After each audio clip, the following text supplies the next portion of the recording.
I'm Emma. I am 34 years old, and I have spent my entire life being the daughter my parents forgot to love. It is a quiet, freezing kind of pain, like standing outside in the bitter snow, looking through a glowing window at a family gathering you were never invited to. Last November, I sent my family the most important invitation of my entire career. My father's response? He laughed. He sent a short, cruel text asking if all my years of hard work and studying were just for a little coffee shop award. My sister Vanessa told me she was too busy going out with real people. She had a very important networking dinner to attend.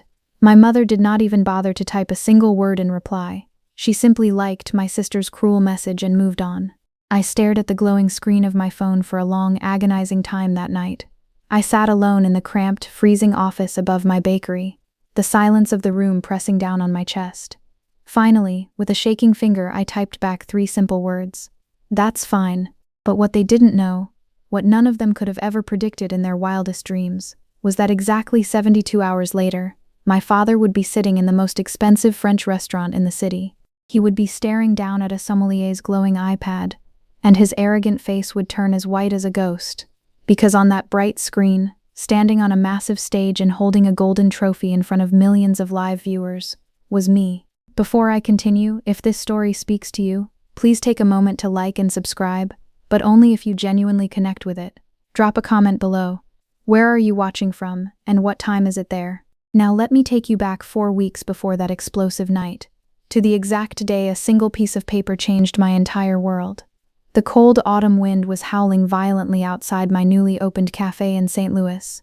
Inside, the air was thick with the rich, comforting scent of roasted coffee beans and sweet cinnamon. I had just finished scrubbing the metal steam wand of my heavy espresso machine. My arms ached, and my feet throbbed from standing on the hard, cold tile for 14 hours straight. But this small, brick-walled shop was my sanctuary. It had been my second home through 3 agonizing months of endless renovations. I looked up at the giant chalkboard menu that I had painted by hand. Right next to the cash register hung a messy wall of sticky notes from my first few loyal customers. They were written in blue ink, black Sharpie, and sometimes even messy lipstick. Reading them always made my chest feel warm. I was just untying my coffee-stained apron, ready to finally lock the doors, when the front bell jingled. Leo walked in. Leo was a struggling single father I had hired as a barista when no one else in town would give him a second glance. Usually he had a warm smile, but tonight his face was pale and drawn. His hands were visibly shaking as he stepped toward the counter, holding out a thick, official-looking envelope. "Emma," he whispered, his voice tight with fear. "It's from the bank. It came in the late mail. It looks really bad." A heavy rock dropped in my stomach. Before I could even reach for the envelope, my cell phone buzzed loudly against the wooden counter. It was Mom. I took a deep, shaky breath, trying to steady my racing heart. I forced a cheerful tone into my voice and answered. "Hi, Mom." "Emma, honey." Her voice was bright, breathless, and practically glowing with pride through the speaker. "I just wanted to let you know that Vanessa closed her massive commercial real estate deal today. The big one, the downtown skyscraper project. We are just so thrilled." I closed my eyes for a second, rubbing my aching forehead. "That's wonderful, Mom," I said, offering a genuine, tired smile. "Tell her congratulations for me. Actually, we're planning a special tasting menu here at the cafe this weekend to celebrate our first quarter, and I thought maybe you and Dad." "That sounds nice," Mom interrupted smoothly, completely ignoring my invitation. I could hear the clinking of expensive wine glasses and happy shuffling in the background on her end. "Oh, and before I forget, actually, sweetie, I need to call Nessa back. She's waiting on the other line. We'll talk later." "Okay, sure, Mom. I actually had something really important too." Click, the hollow dial tone cut me off mid-sentence. It echoed in my ear, a harsh reminder of exactly where I stood in her heart. I slowly pulled the phone away and stared at the screen until it faded to black. I looked down at the flour-dusted counter.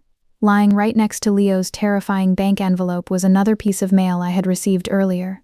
A crisp, white envelope with an official, shimmering gold logo printed in the corner. I had been carrying it in my bag for 3 days, nervously waiting for the perfect moment to share the good news with my family. I reached out and ran my thumb gently across the raised black letters on the front. Midwest Culinary Star Selection Committee. I carefully pulled the letter out. It was an invitation that most small cafe owners never see in their entire lifetimes. I had been chosen as one of only 5 finalists in the entire state. The live cooking and tasting event was going to be held in Chicago, Illinois. The head of the National Restaurant Association would be there to present the award personally, and a famous food network was going to broadcast the entire night live on national television. I looked back up at the colorful sticky notes from my customers on the wall. A small, proud tear pricked the corner of my eye. At least someone in this world thought my cooking actually mattered. But then my eyes drifted back down to the thick envelope Leo had left on the counter, the one from the bank. My hands trembled as I tore it open. My eyes scanned the harsh, bold letters. Final notice. Early repayment demand. The words blurred together as panic gripped my throat like a pair of cold hands. I couldn't breathe. The room seemed to tilt. The bank was demanding $50,000 in exactly 30 days. If I failed to pay, they would seize my cafe. They would take my kitchen, my recipes, my dream, everything. I gripped the edge of the counter, my knuckles turning white. My mind raced, trying to figure out how a standard business loan could suddenly be called in years early. And then, the terrifying truth hit me like a physical blow to the chest. My father. My father sat on the board of directors for this exact bank. This wasn't a random banking error. This was a targeted attack. 4 years ago, at my culinary arts graduation, Dad and Mom arrived 3 hours late, blaming traffic, only for me to find out they had been at Vanessa's real estate dinner instead. 3 years ago, they completely forgot my 31st birthday. And last Christmas, when I proudly told them I had finally secured the bank loan to open this very cafe, my father had simply rolled his eyes.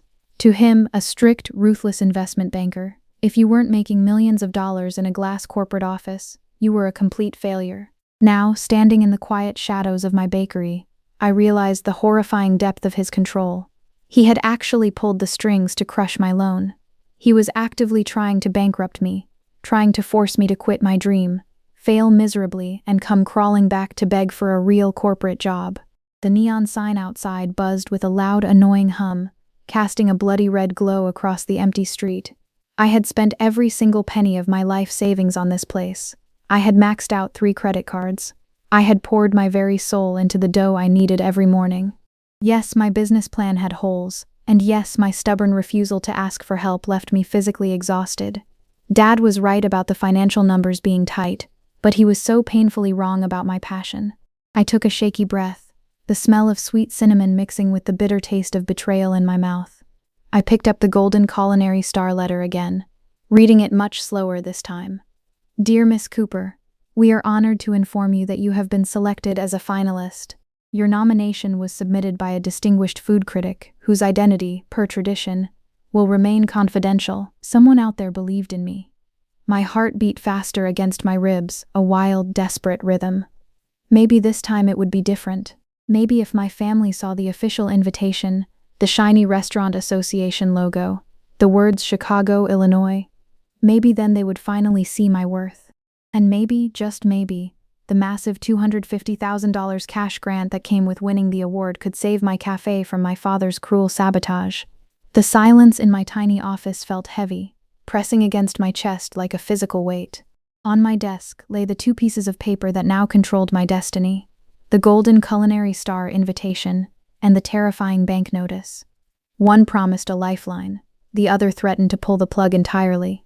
My cafe was like a patient on life support, and my father had just reached out to cut the power. I had to keep the heart of this business beating. I couldn't let it flatline. I thought about Grandma Mary. She was lying in a hospital bed across town, too sick to even speak most days. I visited her every Sunday, bringing her my homemade chicken soup. She was the only one who had ever truly believed in me. Just yesterday, her older sister, Great Aunt Zara, had visited the cafe. Zara was always quiet, wealthy, and intimidating. She had walked in silently, her silver cane tapping against the wooden floorboards with a sharp, steady rhythm. She didn't say much. She just ordered a black coffee, tasted it with closed eyes, and gave me a long, unreadable look before leaving a crisp $100 bill in the tip jar. Someone believes in you, I told myself, staring at the golden invitation. I picked up my phone and opened my family group chat. My thumb hovered over the keyboard. I just wanted them to be proud. I wanted them to see that I was not a failure. I started typing, Then I deleted it. I rewrote that single message 14 different times. The first draft was too long, filled with desperate explanations of how prestigious the award was. The second was too short, sounding like an apology. By the 14th draft, my hands were shaking. I stripped the message down to the bare essentials. Hi everyone, I have some news. I've been selected as a finalist for the Culinary Star Award. The ceremony is November 18th in Chicago. It would mean a lot to me if you could be there. I've attached the official invitation. Love, Emma. I attached the PDF file. My thumb hovered over the send button. The glowing screen illuminated the dark, cramped room. For a full minute I couldn't press it. My heart pounded in my ears. What if they laughed? What if they ignored it completely? But what if, just this once, they actually showed up for me? I squeezed my eyes shut and pressed send. Then, the agonizing wait began. I couldn't sit still. I went downstairs to the kitchen and baked 3 batches of scones, kneading the dough with aggressive, nervous energy. I wiped down every table until my hands were raw. I checked my phone every 5 minutes. Nothing. By 1 a.m., the tiny read receipts showed that all 3 of them had seen the message, but the screen remained blank, no response. I finally fell asleep on the hard cot in my office, my phone resting right next to my pillow. At 8:15 the next morning, a sharp buzz jolted me awake. I gasped, my heart jumping into my throat. I grabbed the phone. 3 gray dots were bouncing under Dad's name. He was typing. Finally, I held my breath, waiting for the words of congratulations. Then, the message popped up. 14 words. All that study for this? I'm not flying to Chicago for a little coffee shop award. The air vanished from my lungs. I read it 3 times. Each time the words cut deeper, slicing through the last remaining hope I had. A little coffee shop award. He knew exactly what this was. He knew it came with a massive grant, yet he was still trying to break my spirit. Before I could even process the shock, Vanessa's response appeared below his. Sorry, Em. Matthew and I are going out with real people that night. Can't cancel. It's an important networking dinner. You understand, right? Slen. A smiling emoji. She had added a smiling emoji to my rejection. My hands trembled as I watched the screen, desperately waiting for Mom to say something, to defend me, to tell them they were being cruel. Instead, a small notification quietly slid onto the screen. Donna Cooper liked Vanessa's message. That was it, just a digital thumbs up on my sister's insult. Mom always acted like I was a ghost simply because I didn't work in a tall glass building. My chest tightened. The familiar bitter ache of loneliness settled deep into my bones. I stared at the phone, my vision blurring. What do you say to the people who are supposed to love you, when they make it so clear that you do not matter? I typed 4 cold, hollow words. That's fine, no worries. I didn't cry. The time for crying over my family had passed. Instead, I felt something hard and icy settle into my chest. A fierce resolve locked into place. I would go to Chicago alone. I would stand under those stage lights alone, and I would win that money, save my shop, and prove them all wrong. My phone buzzed one last time. Another message from Vanessa. By the way, you should really think about a career change. Cafes go bankrupt all the time, just trying to help. I pressed the power button, turning the screen black. The next morning, before the sun had even fully risen, I drove to St. Jude's Hospital. The hallways were silent, smelling strongly of sterile bleach and boiled vegetables. The bright fluorescent lights hummed above me. Grandma Mary was sleeping when I walked into her room. Her chest rose and fell in shallow, fragile breaths. I pulled up a plastic chair and sat by her bed, gently holding her frail, icy hand. She was the one who had bought me my first toy kitchen. Now she was too weak to even open her eyes. Suddenly, the heavy wooden door clicked open. I turned around. It was Great Aunt Zara. Zara wore a tailored black wool coat, bringing the faint, crisp scent of expensive lavender into the sterile room. She stood perfectly straight, her intense hawk-like eyes scanning the room before locking onto me. She rests peacefully when you are here, Zara said softly, her sharp gaze dropping to my flour-stained jeans and exhausted face. I wish she could understand me, I whispered, a thick lump forming in my throat. I looked down at Mary's pale hand. I got nominated for a huge culinary award, Aunt Zara, in Chicago. But, my voice cracked. The terror of the bank notice finally spilled out. But my dad is calling in my bank loan. He is trying to take my cafe. I might lose everything. Zara walked forward slowly, leaning heavily on her polished silver cane. The tip clicked against the linoleum floor. She stopped right beside me. "I know," she said. I blinked, looking up at her in complete confusion. "How? Did Mom tell you? Why didn't you help me when you knew I was drowning in debt?" Zara's face remained entirely still, but a dry, humorless chuckle escaped her lips. "Because gold is tested in fire, Emma." She placed a gloved hand on my shoulder, her grip surprisingly strong. "If I handed you money, you would never have learned how to fight for your own business. You would have remained under your father's shadow forever. Your mother only talks about skyscrapers and bank accounts. But word travels fast in the food industry. The person who nominated you, let's just say they have eaten your food, and they see your grandmother's fierce fire inside you."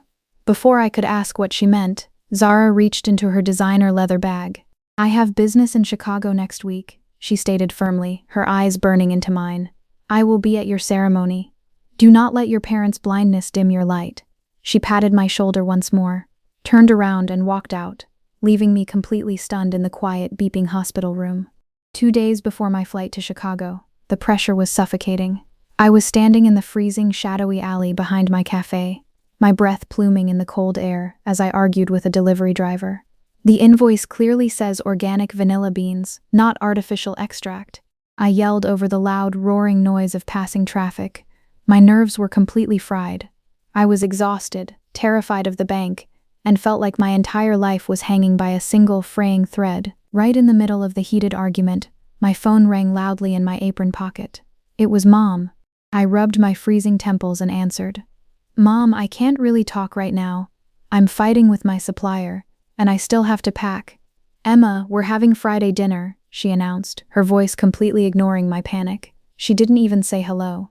"Your father insists. He wants the whole family together." "Mom, please, I leave for Chicago."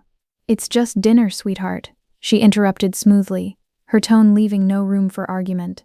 "Vanessa has exciting news to share about her commercial real estate deal." I closed my eyes, the cold alley wind biting at my cheeks. Of course she did. I arrived at my parents' massive, modern house exactly at 7 o'clock.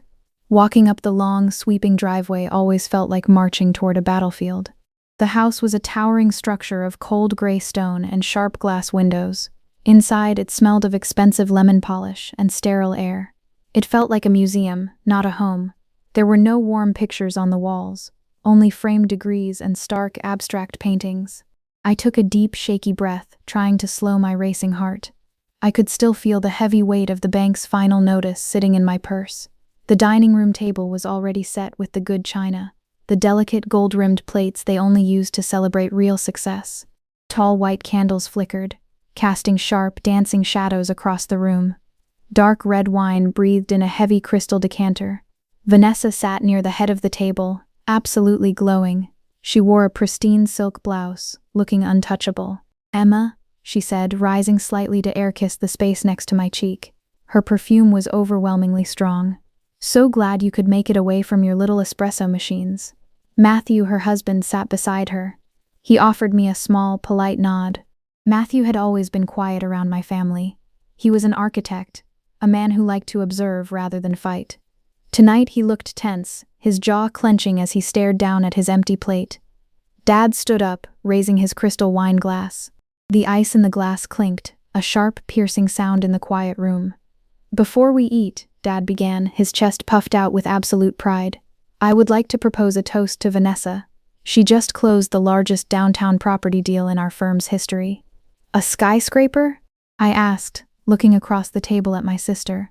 I pushed down the bitter knot of anxiety in my throat. "Congratulations, Vanessa. That is truly impressive." "Thank you."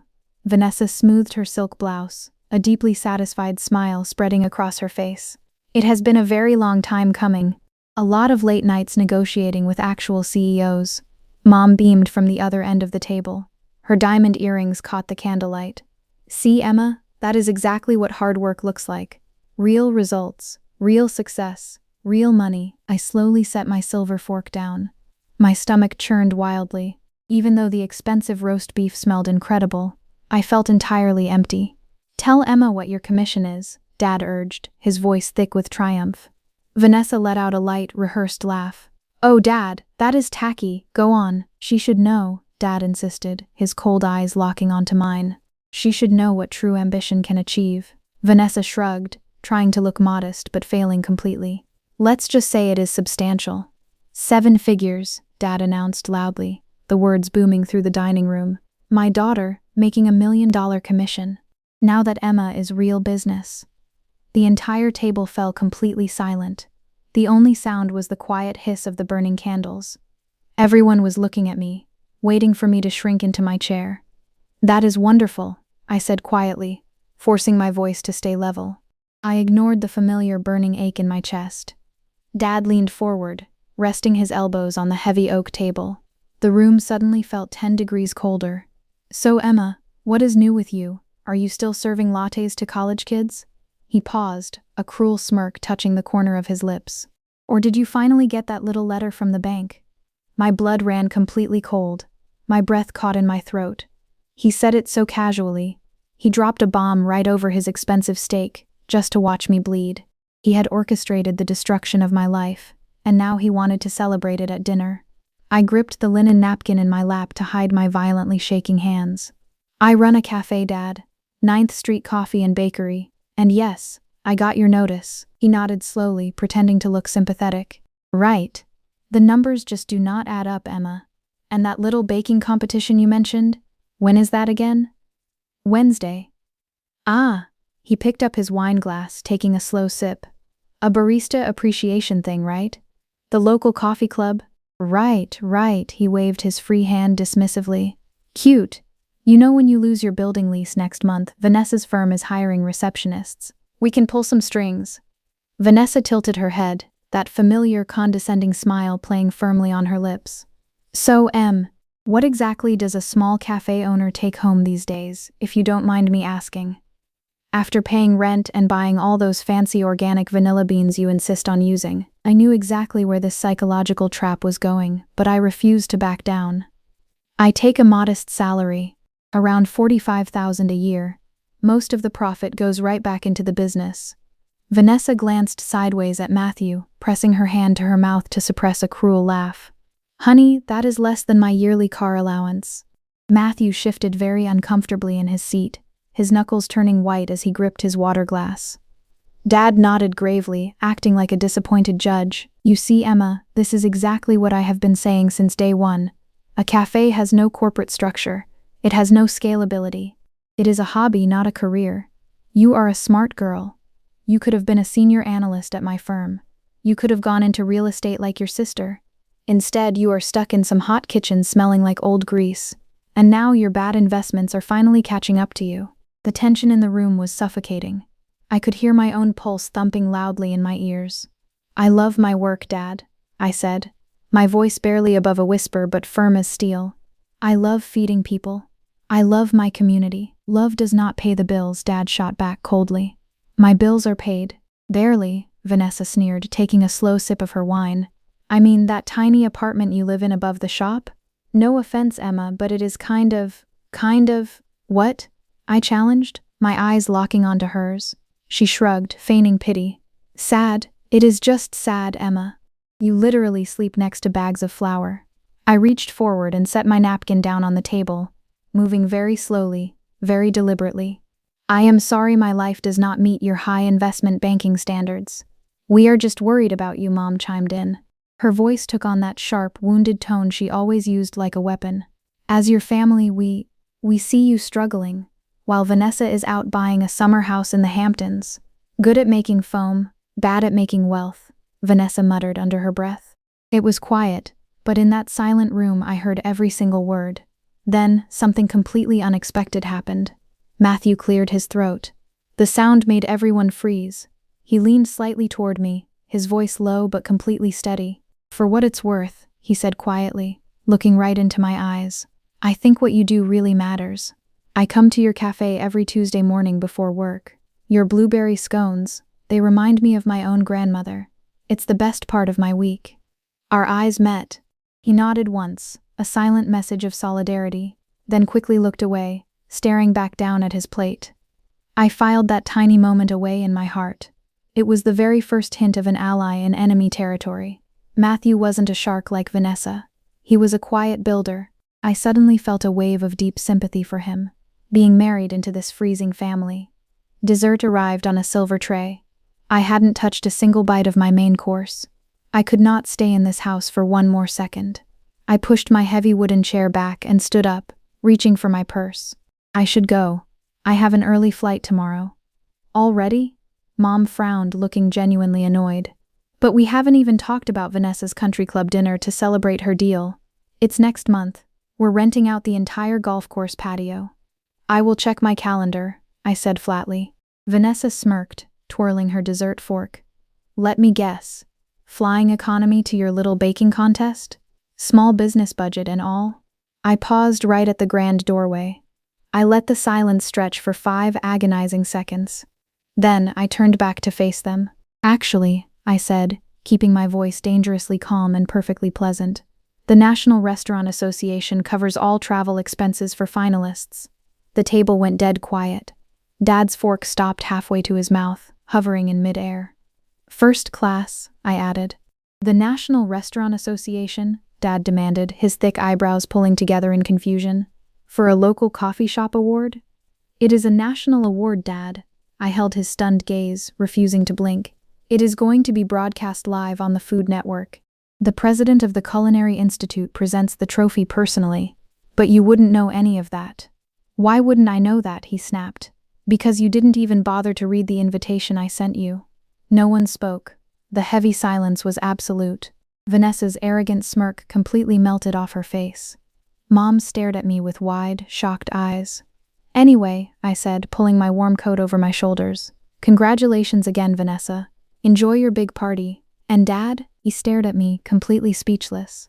Don't foreclose on my shop just yet. I walked out the heavy front door, pulling it shut behind me with a solid, satisfying click. I drove home in absolute silence. I didn't turn on the radio. I didn't listen to a podcast. There was only the low, steady hum of the car engine and the chaotic storm of my own thoughts. The St. Louis night was damp and bitter cold. The bright neon signs from the storefronts reflected off the wet black pavement like spilled paint. My hands gripped the steering wheel so tightly my knuckles ached. I had walked out. I had finally stood my ground. But the terrifying reality of the bank notice still sat in my purse. I had 30 days to find $50,000, or my father would lock the doors to my dream forever. I stopped at a glowing red traffic light. My phone buzzed loudly in the cup holder.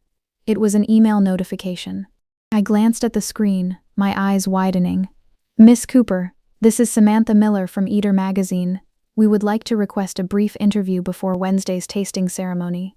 Your nomination has generated significant interest in the regional food scene.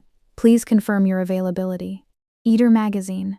I read the words twice, then 3 times, blinking hard. My family thought I was going to some pathetic little ceremony in a basement. A simple pat on the back, a meaningless participation trophy. They had absolutely no idea. And for the very first time, as the traffic light turned green, I realized I didn't want to tell them. Let them find out on their own. Some truths are much better discovered than delivered. Tuesday morning arrived in a blur of nervous energy. My modest black suitcase sat by the front door of my tiny apartment. Inside were my carefully pressed chef's whites, my most comfortable kitchen shoes, and the handwritten recipe cards I had practiced 40 different times. I walked downstairs to the cafe. Leo was already there, wiping down the front counter with a clean rag. The warm smell of roasting coffee beans filled the air. Go get 'em, boss, Leo said with a warm, steady smile, handing me a fresh cup of dark roast coffee. I've got everything handled here. I'll hold down the fort. Don't let those corporate suits intimidate you. Before I could answer, the front bell jingled. Mr. Henderson, the gruff, broad-shouldered old butcher from the shop next door, walked in. He was still wearing his thick white apron. Emma, his voice was gravelly, carrying a rare warmth. The whole street is rooting for you. I just bought a flat-screen TV. We're putting it right in my shop window tomorrow night to watch the live broadcast. Tears pricked my eyes. Mr. Henderson, you really don't have to do that. Are you kidding? He crossed his thick arms. Nobody from this neighborhood has ever been a Culinary Star finalist. This is huge? He paused, his sharp eyes studying my nervous face. Emma, do you know who actually nominated you? The email said they wished to remain anonymous. Well, I've been in the local food business for 40 years and I hear things. His voice dropped to a quiet, serious whisper. The person who put your name forward, she's an absolute legend in the industry. She's only nominated 7 chefs in her entire career. My pulse quickened, thumping against my ribs. 7? Did all 7 win? I gripped my coffee cup tighter. Who is she? I can't say for certain, but Emma, whoever she is, she was a ruthless restaurant investor. A woman who made and broke entire careers with a single word. The head of the Culinary Institute calls her personally for advice. He let that heavy fact sink in. Whoever nominated you didn't do it lightly. They tasted something extraordinary in your food. Mr. Henderson, go to Chicago, he said firmly. Hold your head high. And Emma, his voice softened just a fraction. Your family may not understand what you've built, but we do. Your customers do. And that matters. I walked to my car, my mind racing 100 miles an hour. A woman? A legendary investor who was ruthless in the food business. It couldn't be. It made no sense. Just as I started the engine, my phone buzzed. A text message lit up the screen. It was from Great Aunt Zara. Pack light, Emma. Chicago winters are cruel, but the kitchens are hot. See you tomorrow. Old friends. What exactly was she planning? Great Aunt Zara hadn't been actively involved in the restaurant scene for over a decade. The flight to O'Hare International Airport was entirely surreal. First class meant sparkling champagne before takeoff.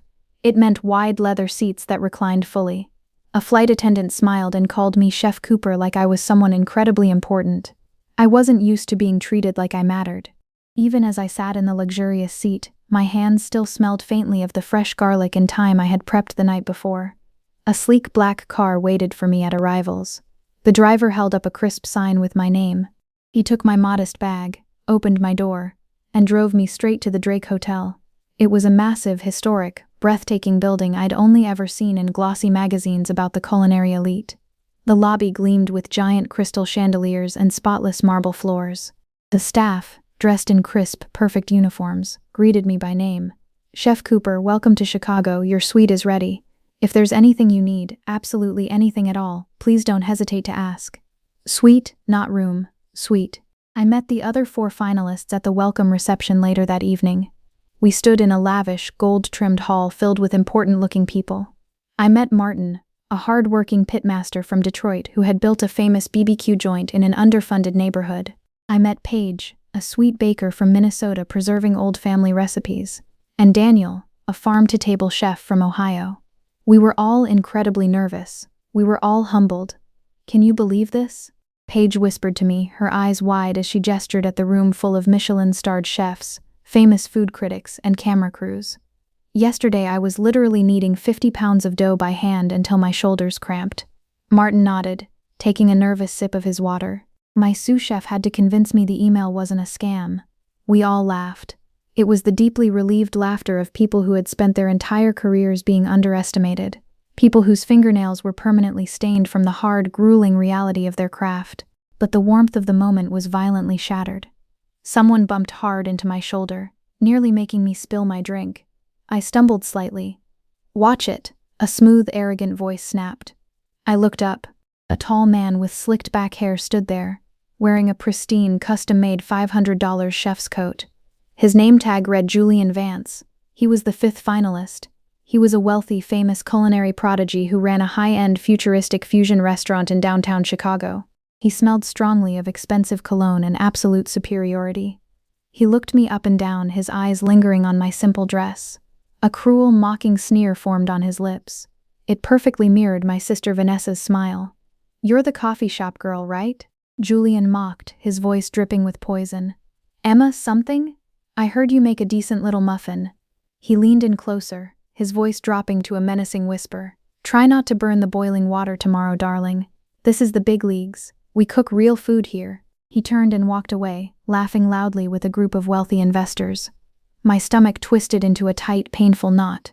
My breath grew shallow. He sounded exactly like my father. He looked like my father's world. Suddenly, the terrifying reality of the $50,000 bank loan crashed back down on me. If I didn't beat him tomorrow, I would lose everything. The pressure was absolutely suffocating. A smiling event coordinator walked by and handed me a glossy black program for tomorrow's ceremony. My hands were shaking as I opened it. I scanned the long list of VIP attendees, voting committee members, food critics from 15 different states, and Culinary Institute presidents.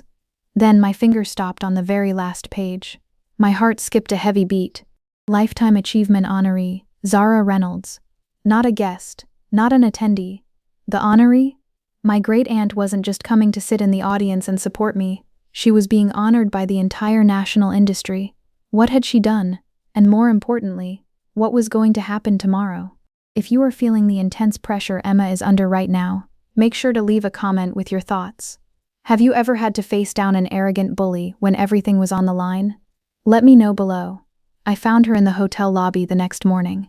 The massive glass windows let in a pale, freezing morning light that cast long, sharp shadows across the polished marble floor. The hotel was completely silent, except for the soft ticking of a grandfather clock in the corner. My heart pumped a heavy, cold rhythm, the blood rushing through my ears. I had run my tiny cafe for months the exact same way a medical perfusionist keeps a fragile heart beating on an operating table, carefully managing every single drop of life, constantly terrified of a sudden, irreversible flatline. Now the final test was here. Great-Aunt Zara sat in a high-backed wingback chair by the window. The morning light caught the silver handle of her cane.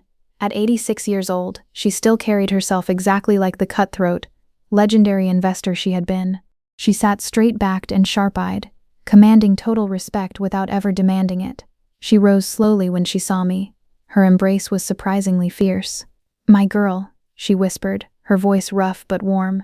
"My brilliant, hard-working girl." "Aunt Zara?" I pulled back, searching her face. I was looking for the cold, calculating businesswoman everyone feared.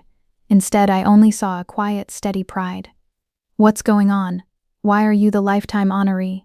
She smiled, the slow, careful smile of someone holding a wonderful secret. "Sit with me, Emma." We settled into adjacent chairs. She reached out and took my trembling hands in hers. Her fingers were cool and dry, grounding my nervous energy. "I've been watching your cafe since the very first day you opened the doors." Her sharp eyes glistened with unshed tears. "I saw every struggling family you fed for free at closing time. I watched every local farmer you supported by buying their ugly, unsellable produce.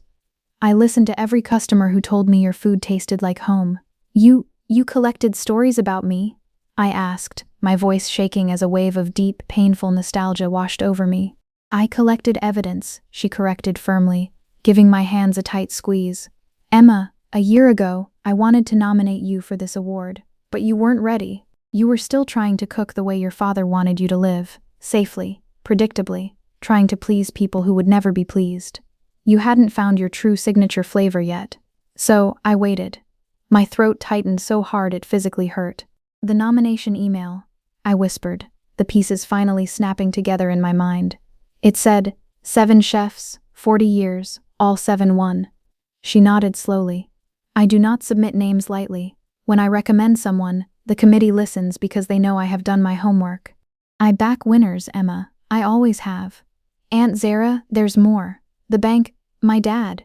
She leaned closer, her eyes turning as hard as flint. "Tonight, during the ceremony, a special guest will speak about each finalist. I arranged for one of your guests to be here. Someone whose life you completely changed." "Who?" I asked, my mind flashing through the hundreds of faces I had served over the counter. "You will see." Her eyes sparked with a fierce light. "And Emma, do not worry about your parents or your bank loan right now. They will see the live broadcast. The whole food industry will see it. And when they do, they will finally understand what they have been too blind to notice." She leaned forward and kissed my forehead.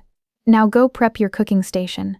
You are going to need every ounce of your focus." While I was standing in Chicago, fighting to keep my dream alive, 290 miles away in St. Louis, my sister was having lunch.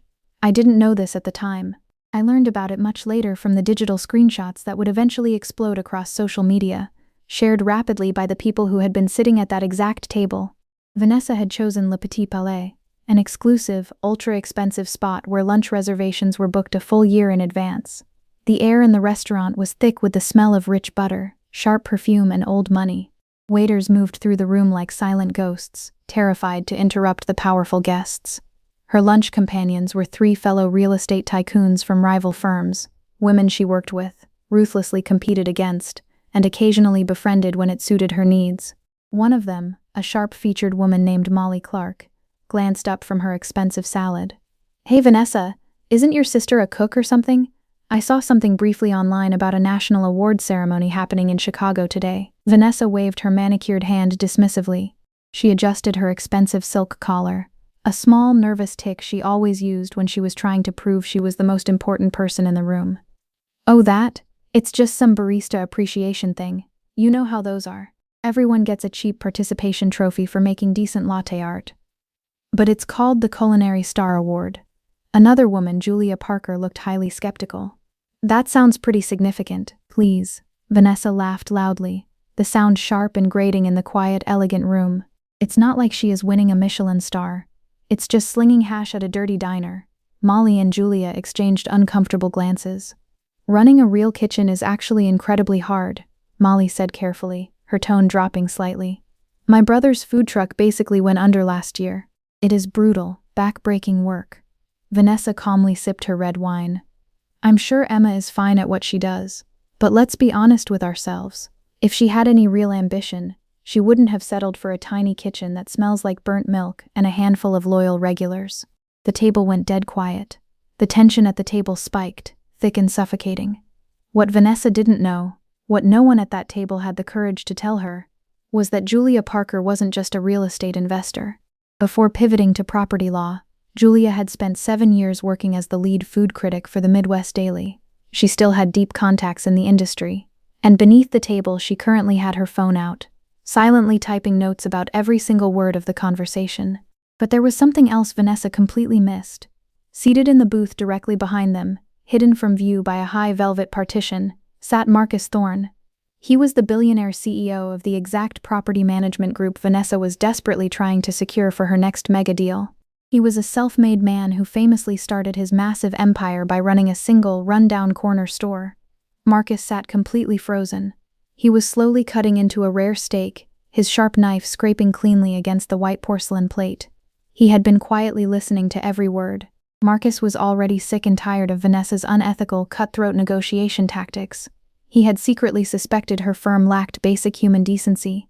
Hearing her cruelly and casually mock her own sister's hard work was the final nail in the coffin. It confirmed everything he deeply despised about corporate greed. His face hardened. He carefully set his silver knife down. He didn't say a word. He quietly paid his massive bill in cash and walked out the front door, leaving his half-eaten steak behind. He left with a bitter taste in his mouth that had absolutely nothing to do with the food. Some people dig their own graves with their careless words. They just don't realize it until the dirt starts falling on their faces. That evening, exactly at 7:15 p.m., the Cooper family arrived at L'Etoile. The heavy glass doors closed behind them, sealing them inside the most expensive French restaurant in St. Louis. The air inside was warm and thick, smelling of rich butter, roasted duck, and quiet arrogance. But the energy at their corner table was freezing cold. Vanessa had reserved the absolute best table, complete with a window view, a spotless white tablecloth, and a bottle of vintage champagne chilling in a sweating silver bucket. Dad raised his crystal glass. "To Vanessa, senior partner, and closing the biggest commercial deal in the city. I couldn't be prouder." "To Vanessa," Mom echoed smoothly. Her diamond earrings caught the soft, flickering candlelight. They clinked their glasses together, laughed, and ordered tiny appetizers that cost more than I made in a 12-hour shift. "This is how you celebrate real achievements," Dad said, leaning back comfortably in his plush chair. He briefly glanced at his phone, a sharp frown suddenly creasing his forehead. The market dipped 0.25% today. Annoying. He locked his phone screen, his jaw clenching tightly. "To my father, numbers were the only things that truly had a heartbeat. But looking at you, Vanessa, at least one of my daughters understands return on investment. Emma's little shop will be mine by the end of the month anyway." Vanessa smiled, wiping a tiny dark drop of wine from her lip. Her eyes were completely empty. "Speaking of which, isn't Emma's little thing happening right now?" Mom casually checked her gold watch. "I suppose she said it started at 8. Wonder how many people are there." Vanessa snickered. 40? 50? Probably some dark hotel basement with stale croissants. Dad nodded in agreement. Participation certificates and a pat on the back. Matthew, Vanessa's husband, stayed completely quiet. He stared down at his white plate, his jaw tight. His hand trembled slightly as he set his heavy silver fork down. He was clearly uncomfortable with the cruel conversation. When Vanessa mocked my little thing, he opened his mouth as if to speak, then caught Vanessa's sharp, warning glance and quickly looked away. Still, she's my daughter and she chose her path. Dad's voice hardened into a cold blade. We've offered her incredible opportunities. She rejected every single one. If she wants to waste her true potential flipping pancakes, that's her choice. Matthew loudly cleared his throat. Actually, I think it's a pretty big deal in the culinary world. And the invitation did say national. Matthew. Vanessa shot him a withering look. Her voice was a sharp whip. Not now. He fell completely silent. His silence loudly confirmed his fear of his own wife. Hundreds of miles away, I stood in the harsh, blinding lights of the Chicago preparation kitchen. Before I poured my entire soul into my cafe, I had worked the brutal night shifts as a clinical perfusionist to pay for my culinary classes. My job was to operate the bypass machines, keeping a human heart beating outside the body during open-chest surgery. I knew exactly what it sounded like when a life was hanging by a single fragile thread. You have to watch the pressure. You have to monitor the flow. You absolutely cannot panic. Tonight there was no patient on the operating table. Tonight the life hanging by a thread was my own. Before we could move to the main stage, we had to complete the live tasting pre-event. The tension in the room was breathless. The giant digital clock on the wall glowed a bloody red, counting down. 5 minutes left. 4, 3. Julian Vance stood right next to me. He was expertly shaving incredibly expensive black truffles over gold leaf caviar bites. He moved with the cold, soulless precision of a machine. I was physically shaking. I carefully plated Grandma Mary's rustic chicken soup along with my homemade scones. It looked so beautifully simple next to Julian's glowing masterpiece. The judges walked past Julian, nodding in deep, respectful approval. Then, they stopped at my station. They tasted my warm soup in complete, terrifying silence. My chest pulled tight. If I lost this, Dad would take my cafe. The ticking clock hit 0. Time was up. I was so nervous my hands were violently shaking. I reached blindly into my canvas chef's bag to make sure my lucky paring knife was secure in its leather roll. My trembling fingers slipped. The razor-sharp steel sliced deep into my thumb. A bright, hot bead of red blood swelled instantly. I gasped softly, quickly wrapping the cut in a tight paper towel to hide it. The sharp, sudden pain was exactly what I needed. It shocked my system. It grounded me. It reminded me that my heart was still beating and I was going to fight. A few minutes later, the grand ballroom of the Drake Hotel completely took my breath away. 2,500 people had taken their seats. Crystal chandeliers cast golden light across a massive sea of round tables draped in crisp white. The air was thick and heavy with the scent of roasted bone marrow, truffles, and spun sugar. The absolute peak of culinary excellence. A production assistant gently touched my elbow. "Chef Cooper, you'll enter from stage left when they call your name. Just follow the spotlight." I nodded, not trusting my shaky voice. Through a small gap in the heavy velvet curtain I spotted Great-Aunt Zara sitting in the very front row. She was seated directly behind a gold placard that read, "Lifetime Achievement Honoree." She wore her best navy suit, leaning calmly on her silver cane. She sat perfectly still in the sea of chaos, an anchor in my terrifying storm. Her sharp eyes were fiercely proud. The president of the Culinary Institute slowly approached the podium. Dozens of television cameras smoothly swung toward him. "Good evening. We are here tonight to honor America's finest culinary artists." I felt my phone buzz softly in my apron pocket. A text message from Aunt Zara. "I'm so proud of you. Your parents will soon see what I've always known. The whole country is about to meet the Emma the First Love." The whole country. The Food Network was broadcasting this live. Eater magazine had a full camera crew positioned in the aisle. Food journalists from every major outlet were frantically taking notes. And back in St. Louis, my family was eating expensive French cuisine, mocking what they happily assumed was a pathetic little ceremony. "Representing the best of what our kitchens can be," the president continued, his voice echoing through the massive ballroom. "Chefs who go far beyond a simple recipe. Chefs who see a community where others only see customers. Chefs who literally change lives, one plate at a time." I closed my eyes and took a deep breath, pulling the warm smell of success and hot stage lights deep into my lungs. Whatever happened next, I had fully earned my place here. Not because of my family's approval, not because of money or status or corporate prestige, because I showed up every single day for my cafe, for my neighborhood, and for people who just needed a hot meal and a safe place to belong. My name was called. I stepped out of the shadows and into the blinding light. The heat of the stage lights hit my face. It felt just like the warm spring sun finally breaking through a long, freezing winter. "Before we announce our final results," the president said, turning to look at the finalists. "Each finalist will hear from a member of their community whose life they deeply touched. Please welcome Mason Turner." My heart completely stopped. Have you ever had a moment where someone from your past unexpectedly showed up to support you? How did it feel? Tell me your story in the comments below. Mason, little Mason Turner. My breath hitched in my throat, catching painfully in my chest.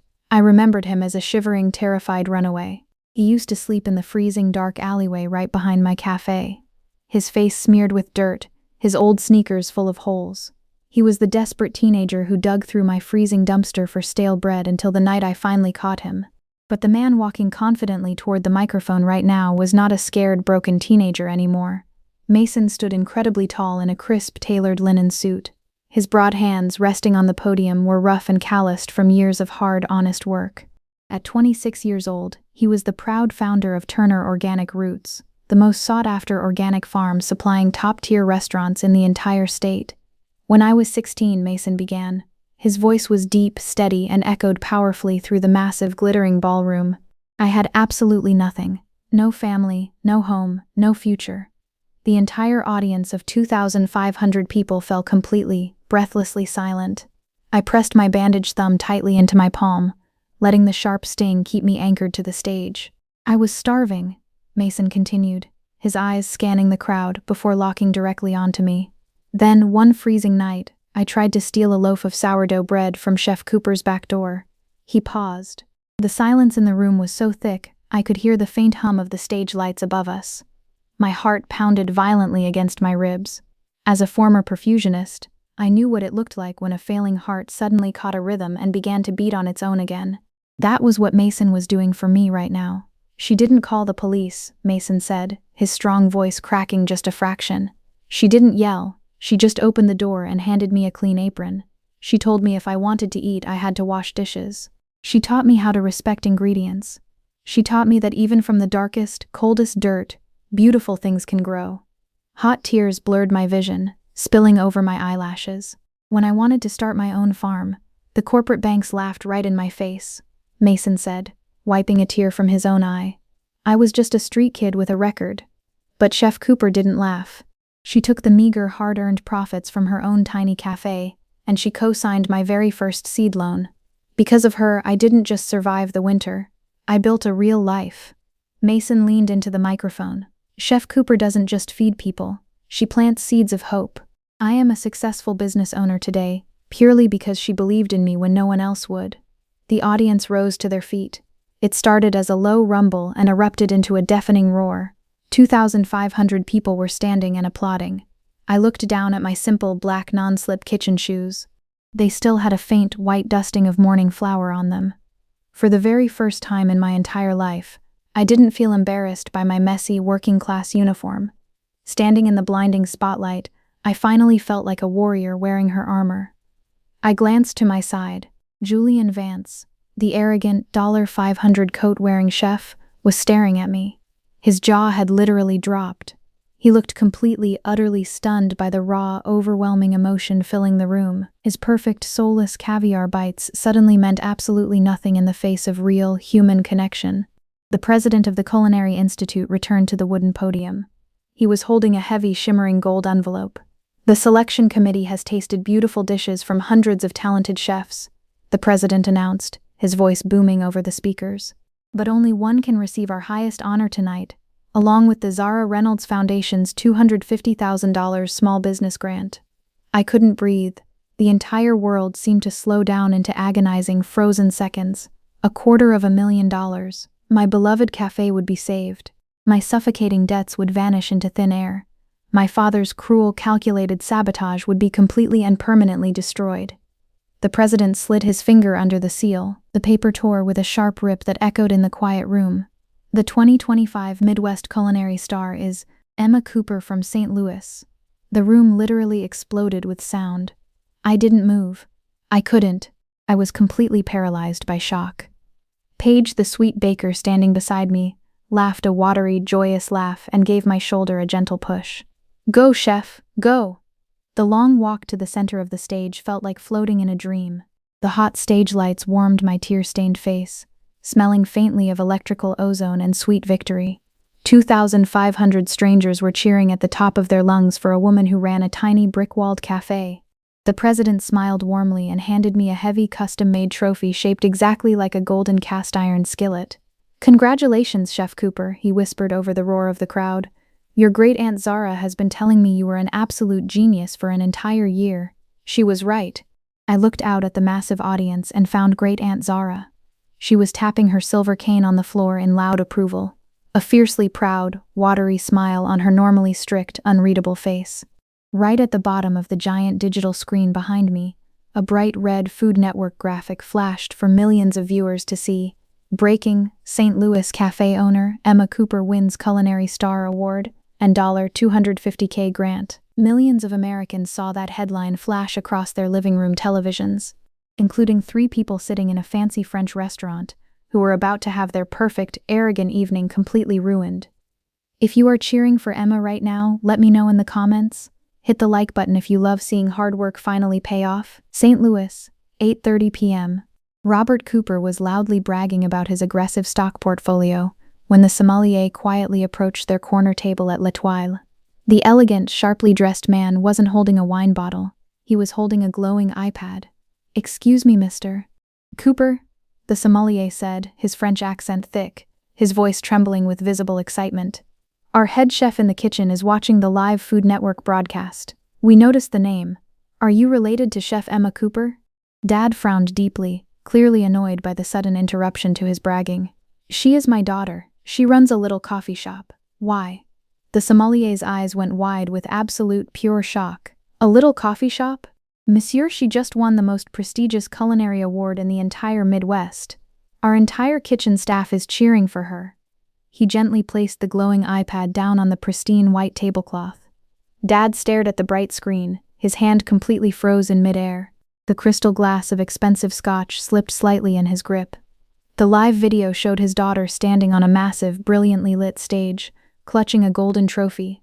The bold words $250,000 grant winner flashed brightly right below her name. Robert? Mom asked, noticing his suddenly pale, bloodless expression. What is it? Did the market drop again? Dad couldn't even speak.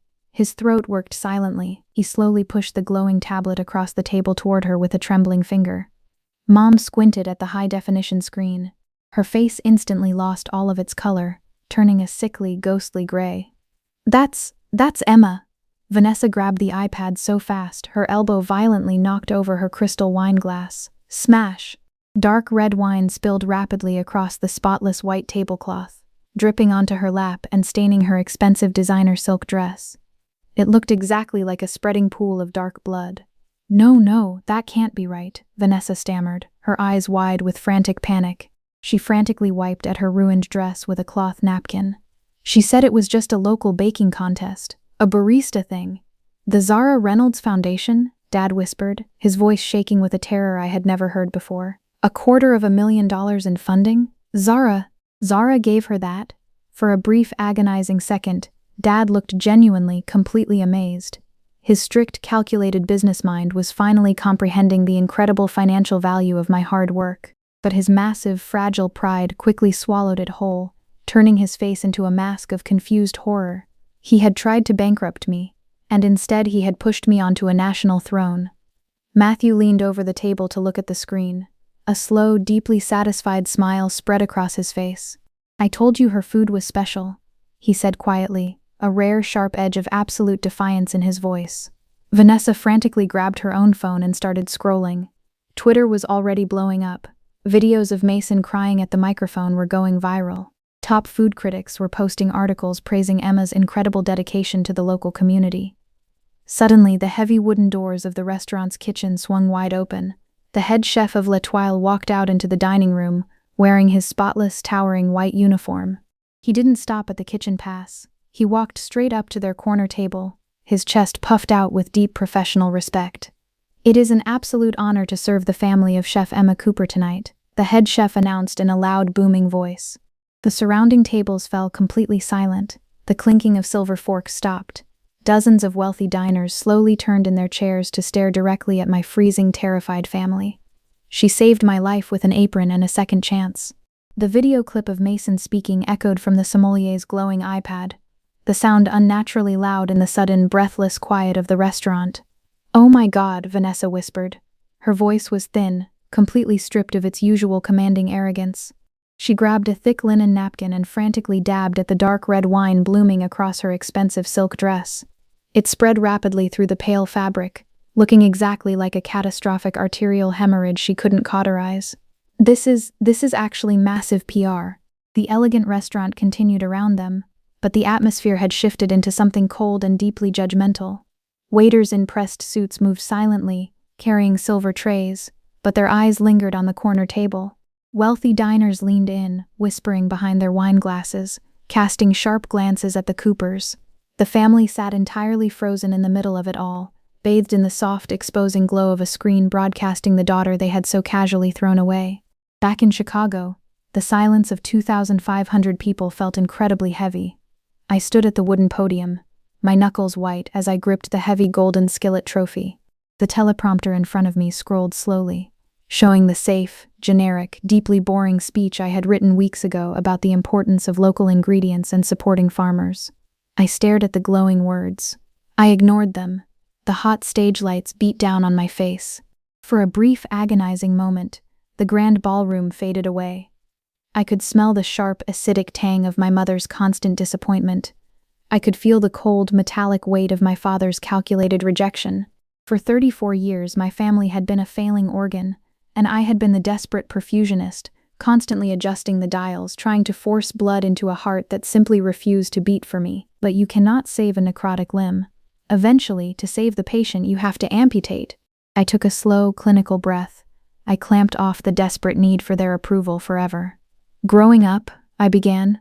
My voice rang out clear, sharp, and surprisingly strong. I was told that cooking for others was not a real career. The massive audience shifted. A faint ripple of surprised murmurs passed through the ballroom. This wasn't the expected, tearful gratitude speech. This was a reckoning. I was told I was wasting my potential. I continued, my eyes scanning the sea of faces in the dark. I was told that success was only measured by the square footage of your office, the number of zeros in your bank account, and the ruthless corporate deals you closed. I paused, subtly running my thumb over the fresh bandage on my finger, my battle scar. The faint throb of pain kept my mind razor sharp. I was told that a small cafe owner was just someone who couldn't cut it in the real business world. Absolute silence hung heavy in the room. You could have heard a pin drop. But tonight I stand here because of one person who actually understood my recipe for success. I searched the front row until I found Great Aunt Zara's fierce, ancient eyes. The heavy television camera swung swiftly toward her. She sat perfectly straight in her navy suit, resting both hands on the silver handle of her cane, her sharp gaze intensely focused on me. My great aunt, Zara Reynolds. "Aunt Zara, you taught me something my parents never could," I said, my voice thick with emotion, yet completely steady. "You taught me that true success isn't measured by a stock portfolio or a real estate commission. It is measured by the community you build, the hunger you satisfy, and the hope you serve, along with a hot cup of coffee." I thought of Mason, pulling fresh carrots from the dark earth of his thriving farm. I thought of Mr. Henderson next door, proudly putting up a flat-screen TV in his freezing butcher shop window just to watch me. "To every single small business owner watching tonight," I said, leaning closer to the microphone. "The ones working 14-hour days with flour in their hair and hot grease on their shoes. Your work matters. Your brutal, exhausting hustle matters. You are the literal heartbeat of your city." I looked directly into the glowing red lens of the main broadcast camera. I spoke to the lens, but my words were a scalpel aimed directly at St. Louis. And to anyone who has ever been told their passion is just a little hobby. I paused, letting the silence stretch for maximum impact. Your worth is not determined by the people who refuse to invest in you. Find the people who do, and never ever apologize for taking up space in the kitchen. The standing ovation hit me like a physical shockwave. It didn't build, it erupted. 2,500 people leapt to their feet. The applause was deafening, lasting 4 full, uninterrupted minutes. I never mentioned my parents by name. I didn't have to. The absolute silence of their absence spoke louder than any accusation ever could. The fallout began before the applause even faded. In the St. Louis restaurant, cell phones started ringing. It wasn't a slow trickle. It was a sudden, violent flood. The buzzing and chiming sounded exactly like the critical alarms going off on an ICU life support monitor. Robert's phone lit up brightly on the white tablecloth. It was his managing partner, Arthur. Robert hesitated, his hand shaking slightly. He cleared his throat and answered, trying to maintain his authoritative tone. "Arthur, how are you this evening?" "Robert?" Arthur's voice boomed through the receiver, loud enough for Vanessa to hear. "I'm watching the Food Network. Your daughter just gave the most incredible, heart-stopping speech I have ever heard. Why on earth aren't you in Chicago? I thought you said she was just running a failing coffee stand?" Robert swallowed hard. His throat was bone dry. We had a very important client dinner tonight, Arthur. Unavoidable. More important than your daughter winning the Midwest Culinary Star and $250,000? Arthur's voice dropped into a tone of absolute, icy disgust. "Robert, my wife is sitting next to me crying. She wants to drive to Emma's cafe tomorrow morning. You severely misjudged this." Click. Arthur hung up. Donna's phone buzzed constantly, vibrating aggressively against the silverware. Her elite country club friends, her private yoga instructor, even the neighborhood mailman.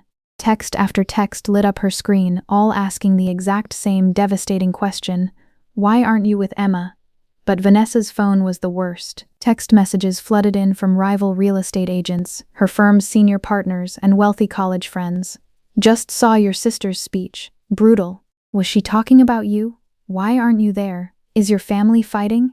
Vanessa stared at the glowing screen, her heart hammering wildly against her ribs like a trapped bird. The lie would be so easy to type. "Yes, of course I support her. We're just busy." But people had seen the live broadcast. They had heard Emma thank her great-aunt, and only her great-aunt. Suddenly, a woman from the table right next to them stood up. She was an older woman wearing expensive pearls and a sharp, tailored blazer. She moved with the cold, deliberate confidence of someone who held real power in the city. "Excuse me," the woman said. Her voice dripped with icy, polite disdain. "I couldn't help but overhear the chef. Are you the family of Chef Emma Cooper?" Donna fumbled with her napkin, her hands shaking. Yes, we are." The woman's eyes narrowed into dangerous slits. "I sit on the board of the local Chamber of Commerce. We have been actively trying to support struggling local businesses like hers for months. It is an absolute shame you didn't have the basic decency to fly out and support her. Chicago is only a 4-hour drive." Vanessa puffed out her chest, desperately trying to salvage her shattered pride and project dominance. "We had a multi-million-dollar real estate closing to celebrate tonight. We couldn't just drop everything for a cooking contest." The woman slowly looked down at Vanessa's wine-stained, ruined dress. Then she looked at Dad's pale, sweating face. "A multi-million-dollar deal," the woman repeated slowly, her tone hollow and filled with pure, unadulterated pity. "How terribly sad for you." She turned her back and casually returned to her meal, entirely dismissing them. Panic seized Vanessa's chest. She grabbed her phone. She needed to spin this. She needed to control the narrative before her professional reputation bled out completely. Her manicured thumbs flew across the glass screen as she quickly typed a post on her professional social media page. "So unbelievably proud of my amazing little sister, Chef Emma.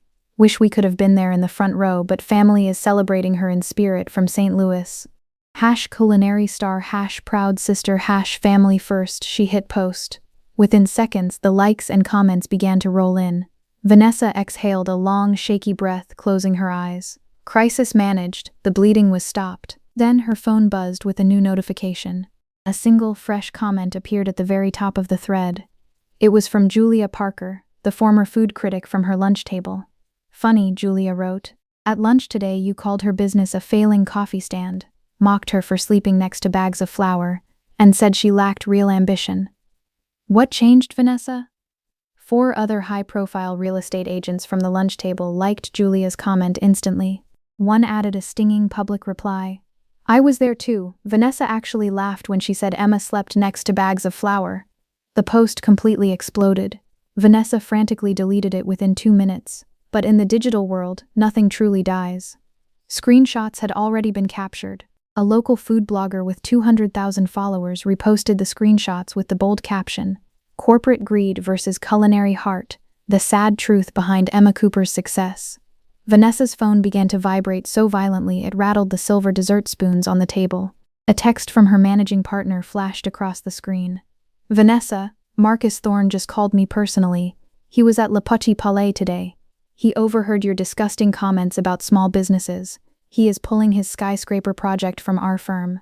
He said he doesn't work with people who lack community character. We need to talk on Monday. Vanessa's blood ran completely cold. The $1 million commission she had toasted to only an hour ago evaporated into thin air. She looked down at the dark red wine stain on her expensive dress. In the dim restaurant lighting, it looked exactly like a gaping, fatal wound she couldn't stitch closed. I was just trying to protect our image, she whispered, her voice cracking as the perfect glass walls of her life began to shatter. Matthew stood up. His face was set in a hard, determined line. For the first time since I had known him, he didn't look like a quiet observer. He looked like a man who had finally woken up. No, Vanessa, Matthew said, his voice ringing with quiet disgust. You were protecting your ego. I'm going to the car. I will wait exactly 10 minutes. Then I am driving home with or without you. He turned and walked out of the restaurant without looking back, leaving the golden girl of the family sitting alone in a puddle of her own making. My hotel room at the Drake was incredibly quiet. It was a stark, peaceful contrast to the thundering applause of the ballroom. It was nearly 1 a.m. I sat on the edge of the plush bed. The heavy golden skillet trophy sat on the mahogany nightstand like a silent guardian. I was still wearing my chef's whites. The fabric smelled of melted butter, nervous sweat, and the expensive perfume of the dignitaries I had shaken hands with. My phone was placed face down on the silk comforter. I knew they were trying to reach me. 64 missed calls from Dad, 30 from Mom, 22 from Vanessa. I hadn't opened a single one. Sitting in the quiet dark, I felt an intense, overwhelming sense of relief. As a former clinical perfusionist, my entire job had been to keep failing hearts pumping when they couldn't do it themselves.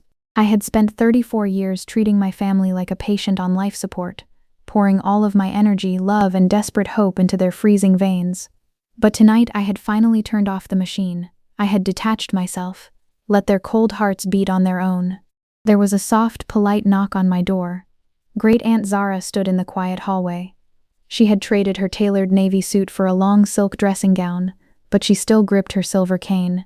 "May I?" she asked gently. I stepped aside. She settled into the velvet armchair by the large window, looking out at the glittering Chicago skyline. For a long moment, we just sat in the comfortable, healing silence. "Do you want to talk to them?" she finally asked. I shook my head. "Not tonight. I don't want to let their voices back into my head yet." "That is your right," Zara said, her voice like smooth, weathered stone. "Emma, I didn't arrange this to punish them. I arranged it because the culinary world was starving for someone like you. Someone who cares about the soul of the food more than the profit margin." I turned to look at her. "Did you know they would see it, that it would blow up like this?" Zara smiled softly. "I knew that when the sun shines brightly, the shadows have nowhere to hide. Their shame is a consequence of their own blindness, Emma, not your light." She reached out and squeezed my hand. "Some people only see a person's true value when it is printed on a giant check. That is a terrible poverty of the heart, my girl." I leaned my head on her shoulder, feeling the soft silk of her gown. For the first time in my entire life, the deep, aching loneliness that usually haunted my chest was completely gone. I finally felt like a winner who had found her true home. 1 week after Chicago, the social fallout in St. Ruther. Louis was brutal.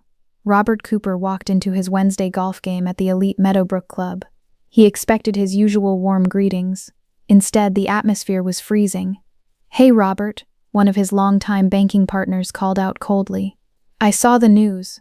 Your daughter Emma is an absolute hero in the West End. Too bad you weren't there to see it. We all think it's a bit strange."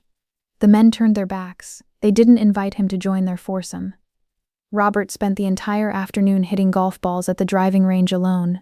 As he stood in the freezing wind, he realized for the first time that his perfect corporate reputation was permanently tied to the family he had so carelessly neglected. Donna fared no better. At her Sunday brunch, the wealthy women usually discussed luxury travel and designer bags. Instead, they only discussed my speech. "Emma spoke about people who believe in you," Megan Sanders said, looking Donna straight in the eye with a sharp, judging glare. It was heartbreakingly clear she wasn't talking about her parents. We all felt it, Donna. Donna stood up and left the table before the mimosas were even served. The crushing weight of her social circle's judgment felt far heavier than any diamond necklace she owned. But the worst punishment was reserved for Vanessa. The local newspaper ran a front-page column titled, "The Real Estate Queen Who Forgot Her Roots." Within 48 hours, she was called into a sterile conference room and put on indefinite administrative leave from her firm. "It's not about the money, Vanessa," her boss told her sharply. "It's about the fact that your sister is now the most beloved, respected face in St. Louis, and you are the person who publicly mocked her. You are a massive liability to our image." Vanessa sat in her luxury office, silently packing her expensive pens and framed degrees into a cheap cardboard box. She looked at a photo of us on her desk from 5 years ago. I was smiling warmly at the camera, and she was looking down at her phone. She realized, with a sickening drop in her stomach, that while she had been busy chasing empty skyscrapers, I had been building a solid foundation of love that could never be knocked down. 3 weeks after Chicago, I was finally back home in St. Louis. It was past midnight. A bitter, freezing winter wind howled through the empty streets, violently rattling the old glass windows of my apartment above the bakery. The wooden floorboards were freezing under my socks. I sat at my small kitchen table in the dark, bathed only in the pale glow of my laptop screen. I was going over the blueprints for my cafe expansion, thanks to the $250,000 grant. The building was completely silent, just the settling of old brick and the howling wind. Then, a sharp, unnatural sound shattered the quiet. Click, it came from downstairs, from the heavy brass lock on the back alley door of the cafe. My heart skipped a beat, then began to hammer wildly against my ribs. I froze in my chair. The heavy, rusted hinges of the back door groaned loudly in the dark. Someone had just forced their way inside. Heavy, deliberate footsteps echoed on the hard tile floor of the kitchen directly beneath me. Not one person. 2. My perfusionist training instantly kicked in. In a terrifying crisis, panic is your greatest enemy. I forced myself to take a slow, silent breath through my nose. I tracked my own pulse. 80 beats per minute. 90. I closed my laptop silently, plunging the room into total darkness. I crept toward the top of the wooden stairs. I heard aggressive, frantic whispers echoing up from the dark cafe. This wasn't a random burglar looking for the cash register. These voices were familiar. They were desperate. They sounded unhinged. A cold wave of dread washed over me. I gripped the wooden banister, my knuckles turning white, as the heavy footsteps started moving toward the stairs. Who do you think has broken into Emma's cafe in the middle of the night? What do you think they want? Leave your predictions in the comments below and brace yourselves for the explosive finale. I moved down the narrow wooden stairs, my socks completely silent against the cold steps. My heart was a frantic drum in my chest, but my mind suddenly became as cold and sharp as a surgeon's scalpel. Years of working as a clinical perfusionist had trained me for this exact moment. When a patient's vital signs crash, you do not scream, you do not panic, you analyze the monitor, you find the bleed, and you stop it. I peeked through the wooden banister into the dark, shadowy cafe. The moonlight spilled through the front windows, casting long, ghostly shapes across the flour-dusted counters. 2 figures stood in the middle of my kitchen.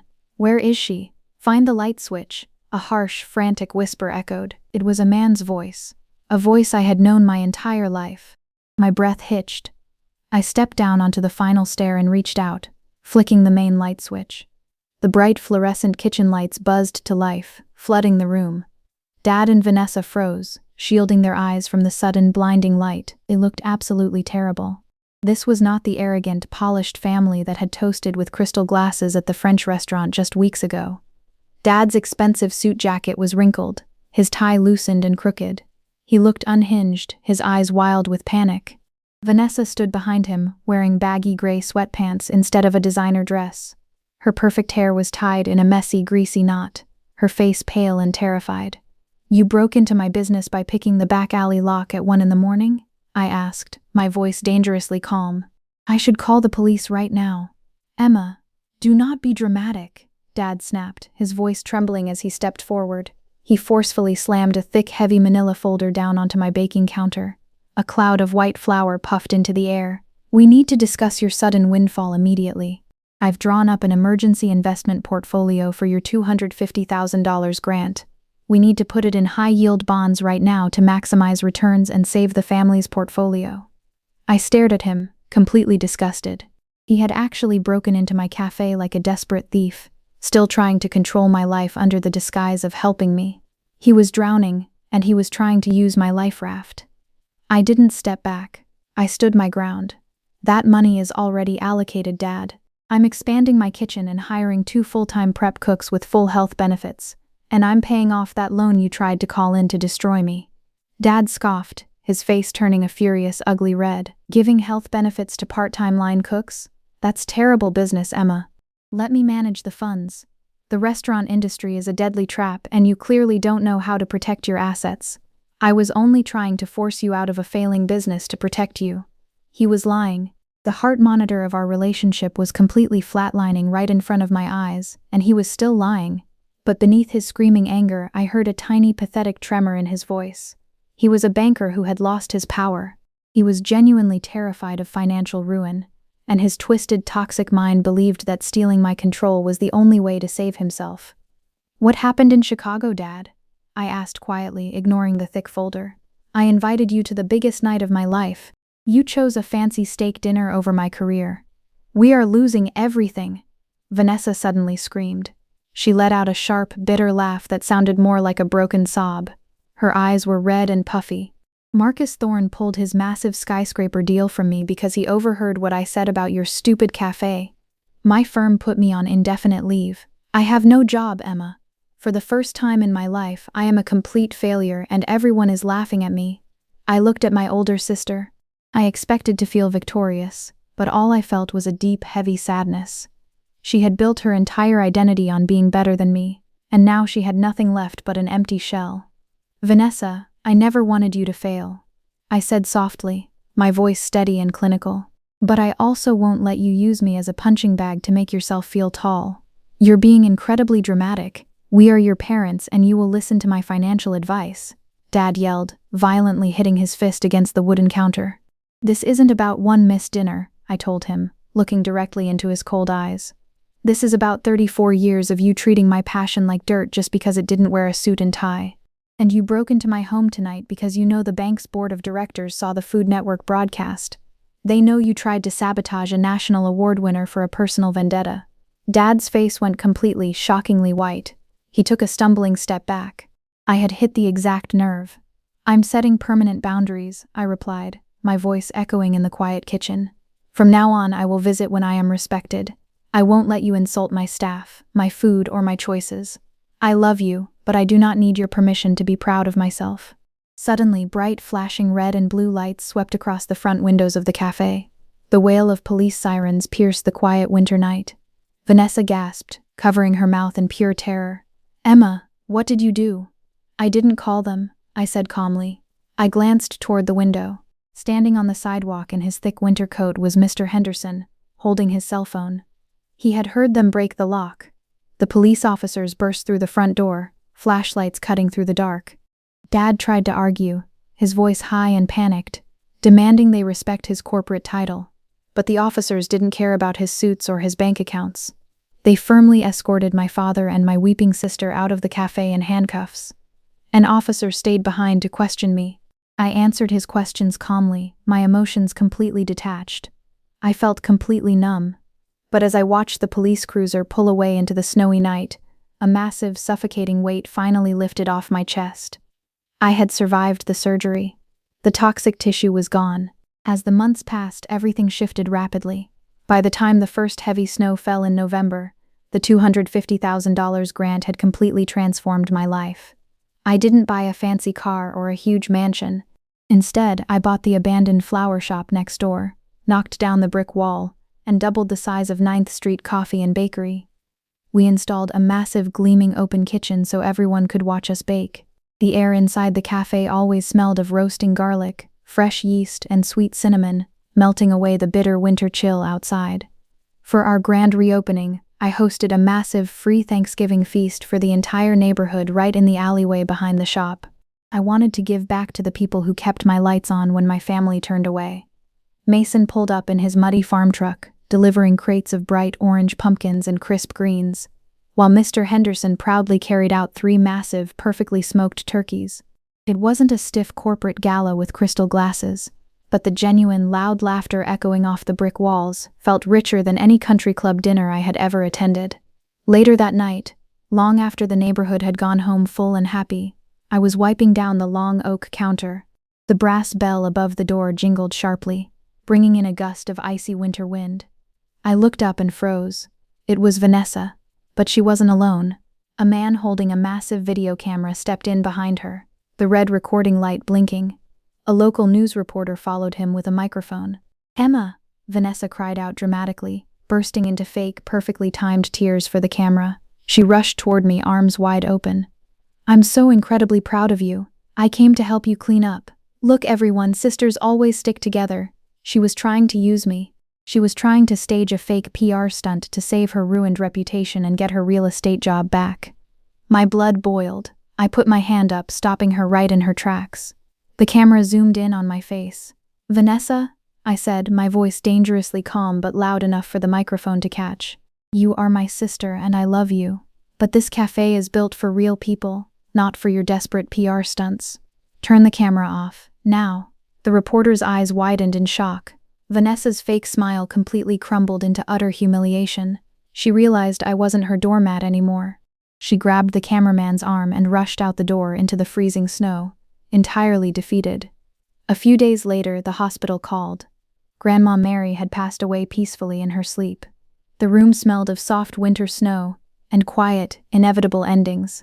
She didn't leave behind millions of dollars like my father always obsessed over. Instead, she left me a battered, grease-stained leather notebook filled with her original handwritten recipes. Great-Aunt Zara stood silently beside me at the snowy graveyard, resting her heavy, warm hand on my shoulder. Our shared grief and love bound us tighter than blood ever could. The next morning, the mailman handed me a heavy cream-colored envelope with Dad's neat, sharp handwriting. I opened it sitting at my favorite window table, watching the snow gently fall over St. Louis. "Emma, I am officially retiring from the investment bank in disgrace. The silence in this big house has made me realize how empty my financial portfolios really are. I am so sorry I measured your beautiful heart with money. Dad," I traced the dark blue ink with my thumb. A year ago, this letter would have made me cry. I would have rushed over to his house, desperate to finally be loved. Now I just felt a calm, steady peace. I walked over to the special glass display case near the register, where I had carefully placed Grandma Mary's leather recipe book, sitting right next to my golden culinary star trophy. I didn't need their applause anymore. I had found my own worth in the early morning quiet, in the smell of rising dough, and in the loyal family I had chosen for myself. Great-Aunt Zara was right. The best food and the best lives are made slowly, with deep love, and without trying to impress anyone who doesn't appreciate the taste. If my story resonated with you, I'd love to hear yours. Drop a comment below and share a moment when you finally chose yourself over someone else's expectations. Have you ever had to cut ties to save your own peace? And if you want more stories like this, there's a video in the description I think you'll love. Thank you for staying until the end.